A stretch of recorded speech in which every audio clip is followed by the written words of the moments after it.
ನಮಸ್ಕಾರ ವೀಕ್ಷಕರೇ, ಇವತ್ತಿನ ವಿಡಿಯೋದಲ್ಲಿ ಕೇವಲ 60 ರೂಪಾಯಿ ಖರ್ಚು ಮಾಡಿ ಬೇಕರಿಯಲ್ಲಿ ಸಿಗುವಂತಹ ರಸಮಲೈಯನ್ನು ಮನೆಯಲ್ಲೇ ತುಂಬಾ ಸರಳವಾಗಿ ಮಾಡಿಕೊಳ್ಳುವುದನ್ನ ಹೇಳ್ಕೊಡ್ತಾ ಇದ್ದೀನಿ.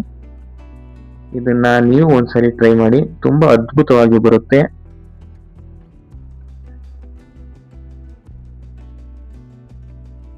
ಬನ್ನಿ ಹಂಗಾದ್ರೆ ಯಾವ ತರ ಮಾಡೋದು ಅಂತ ನೋಡ್ಕೊಂಡು ಬರೋಣ. ಮೊದಲು ಅರ್ಧ ಲೀಟರ್ ಹಾಲನ್ನು ತೆಗೆದುಕೊಂಡು ಸ್ವಲ್ಪ ಕಾದ ನಂತರ ಅದಕ್ಕೆ ನಿಂಬೆ ಹುಳಿ ರಸವನ್ನು ಸೇರಿಸಿ. ನೀವು ಬೇಕಾದರೆ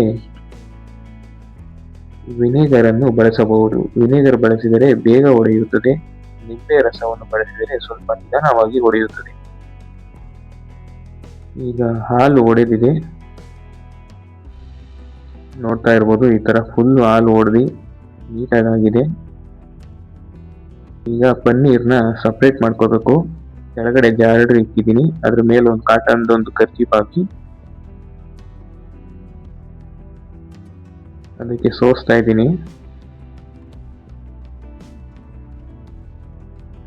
ಸೋಸಿದ ನಂತರ 1 ಕಪ್ ತಣ್ಣೀರನ್ನು ಬಳಸಿ ಚಮಚದಲ್ಲಿ ಸ್ವಲ್ಪ ಚೆನ್ನಾಗಿ ಆಡಿಸಿ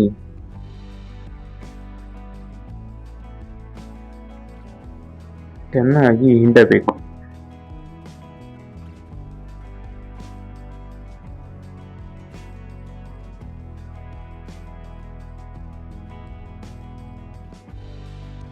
ಈ ರೀತಿ ಹಿಂಡಿದ ನಂತರ ತಣ್ಣಗಾಗಲು ಬಿಡಿ. ಒಂದು 10 ರಿಂದ 15 ನಿಮಿಷ ಸೈಡಿಗೆ ಎತ್ತಿಕೊಳ್ಳಿ. ಇದನ್ನು ತಣ್ಣಗಾದ ಮೇಲೆ ಪನ್ನೀರನ್ನು ಒಂದು ತಟ್ಟೆಗೆ ಹಾಕಿಕೊಳ್ಳಿ. ಅರ್ಧ ಲೀಟರ್ ಹಾಲಿನಲ್ಲಿ ಇಷ್ಟೇ ಬಂದಿದೆ ಎಂದು ಚಿಂತಿಸಬೇಡಿ. ಇದರಲ್ಲೇ 7 ರಿಂದ 8 ಪನ್ನೀರ್ ಉಂಡೆಗಳಾಗಿ ರಸಮಲೈಗೆ ರೆಡಿ ಆಗುತ್ತದೆ. ಈಗ ನಿಮ್ಮ ಮುಷ್ಟಿಯಲ್ಲಿ ಚೆನ್ನಾಗಿ ಈ ರೀತಿ ನಾದಿಕೊಳ್ಳಿ. ಈ ಪ್ರೊಸೆಸ್ ತುಂಬಾ ಮುಖ್ಯ ರಸಮಲೈ ಮಾಡೋಕ್ಕೆ. ಈ ರೀತಿಯಾಗಿ ನಾದ್ಕೊಂಡ ನಂತರ ಒಂದು ಬಾರಿ ಉಂಡೆ ಕಟ್ಟಿ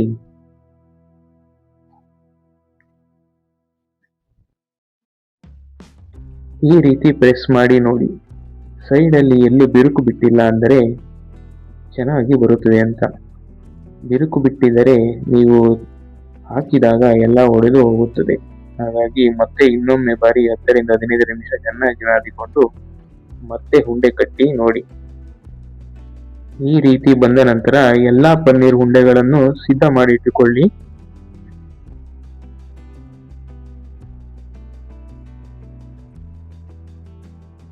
ಈಗ ಮತ್ತೊಂದು ಪಾತ್ರೆಯಲ್ಲಿ 1 ಕಪ್ ಸಕ್ಕರೆ,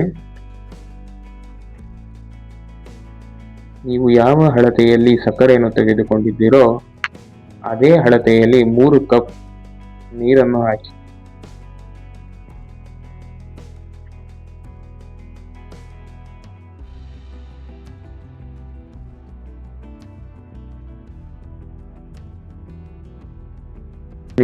ನಾ ಈ ಸಕ್ಕರೆ ಪಾಕವನ್ನು ಬೇರೆ ಬಟ್ಟಲಿಗೆ ವರ್ಗಾಯಿಸಿದ್ದೇನೆ. ಈಗ ಚೆನ್ನಾಗಿ ಹೈ ಫ್ಲೇಮ್ ಅಲ್ಲಿ ಕಾಯಲು ಬಿಡಿ.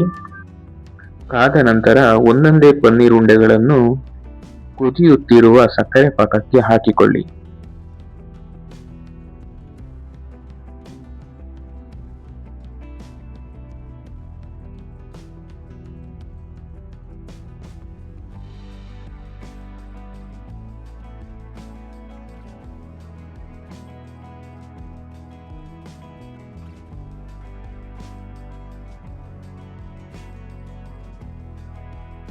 ಎಲ್ಲವನ್ನು ಹಾಕಿದ ನಂತರ 15 ನಿಮಿಷಗಳ ಕಾಲ ಚೆನ್ನಾಗಿ ಬೇಯಲು ಬಿಡಿ.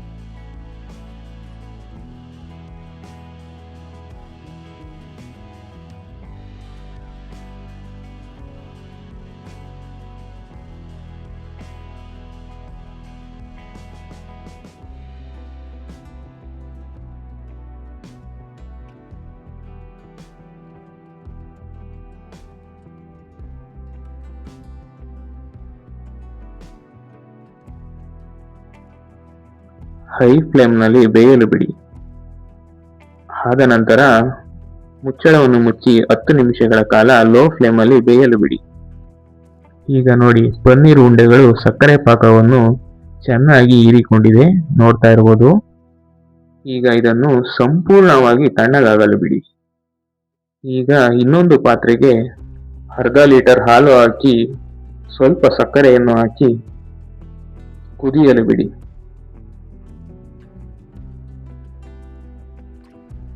ಈ ರೀತಿಯಾಗಿ ಕುದ್ದ ನಂತರ ಬಾದಾಮಿ ಪೌಡರ್ ಅನ್ನು ಹಾಕಿಕೊಳ್ಳಿ.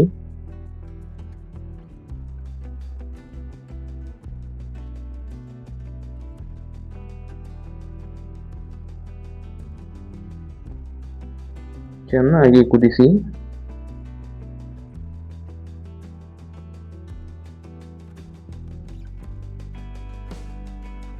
ಕುದಿಸಿದ ನಂತರ 2 ಏಲಕ್ಕಿಯನ್ನು ಚೆನ್ನಾಗಿ ಅರೆದು ಹಾಕಿಕೊಂಡು ಚೆನ್ನಾಗಿ ಮಿಕ್ಸ್ ಮಾಡಿ ಸ್ಟವ್ ಅನ್ನು ಆಫ್ ಮಾಡಿ ಪಾತ್ರೆಯನ್ನು ಕೆಳಗಿಳಿಸಿದ ನಂತರ ಬಿಸಿ ಹಾಲಿಗೆನೆ ಹಾಕಿ ಪನ್ನೀರ್ ಉಂಡೆಗಳನ್ನು ಒಂದೊಂದಾಗಿ ಹಾಲಿನೊಳಗೆ ಹಾಕಿ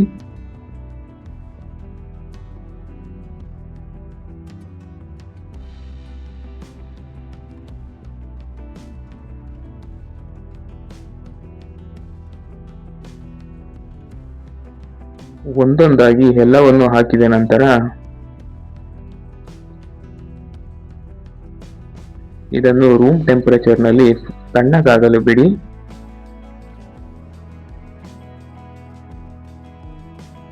ಈಗ ತಣ್ಣಗಾದ ಮೇಲೆ ಸುಮಾರು 4 ರಿಂದ 5 ಗಂಟೆಗಳ ಕಾಲ ಫ್ರಿಡ್ಜ್ನಲ್ಲಿ ಇಡಿ.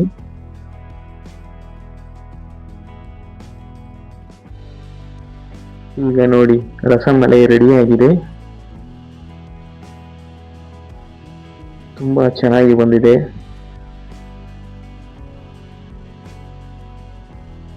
ಈಗ ಇದನ್ನು ಒಂದು ಬೌಲ್ಗೆ ಹಾಕೊಂಡು ಸರ್ವ್ ಮಾಡಿ. ನಿಮಗೆ ಗೊತ್ತಿರ್ಬೋದು ಹೊರಗಡೆ ಒಂದು ರಸಮಲೈಗೆ ಎಷ್ಟಿದೆ ಬೆಲೆ ಅಂತ. ಇದನ್ನ ನೀವೇ 60 ರೂಪಾಯಿ ಖರ್ಚಿನಲ್ಲಿ ಮನೆಯಲ್ಲಿ ಸುಲಭವಾಗಿ ಮಾಡಿಕೊಳ್ಳಿ. ಇದರ ಮೇಲೆ ಸ್ವಲ್ಪ ಡ್ರೈ ಫ್ರೂಟ್ಸ್ ಅನ್ನು ಹಾಕಿ ಸವಿಯಲು ಸಿದ್ಧ.